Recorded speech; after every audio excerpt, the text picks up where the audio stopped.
One of the things that happens early in the semester, almost every semester, is that students express confusion about what is a mastery project. So I thought I'd address that up front and try to give some details that will help you as you move forward in conceiving of and sort of figuring out what your mastery project is and how to go about taking it from a blank page all the way to the end of the semester when you publish it for somebody to see, even if that somebody is just me. So I'm going to dig into that right now. When our youngest son was approaching 10 years old, he expressed some interest in building a treehouse.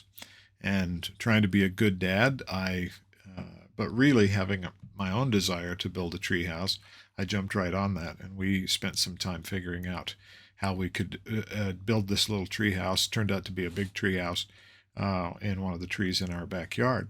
And I'll tell you what was really satisfying about that, even though our son kind of dropped out of the project pretty quickly, he stopped being interested in it. I continued to be interested in it, and I was interested in making it as good a treehouse as I knew how. And in fact, a better treehouse than I knew how at the beginning.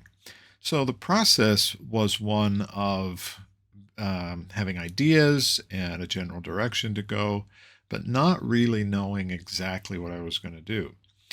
So as you look at this invitation on the screen, I invite you to think about something that you have done in the past that was not a cinch, not something that you mastered right away, something that you figured out on the first try, but something that challenged you and made you struggle and maybe feel confused as you had to figure out your own way to do the thing.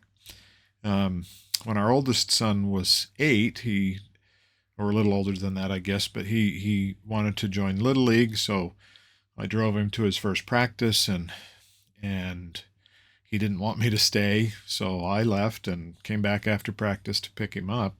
And I said, "How did it go?" And he said, "I want to quit." And I said, "Why do you want to quit? It's only the first day." And he said, "Well, because I'm no good at it." He thought, for whatever reason, that, I should be good at baseball. After all, he and I had been throwing the ball a lot in the backyard. He was really thinking that was maybe good enough, I guess. Well, he hung in there, and that team did really well that year. But it was a struggle. It was something he had to figure out how to be good at it.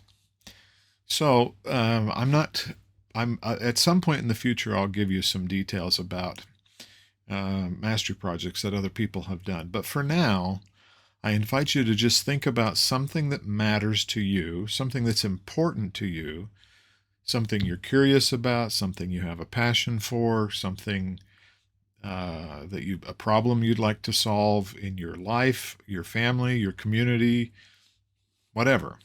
And just start thinking about what kind of a project could I tackle in the next 15 weeks that I'll really care about working on. Something where the motivation is intrinsic. And if you can start thinking along those lines, then we'll have a good starting place for a mastery project.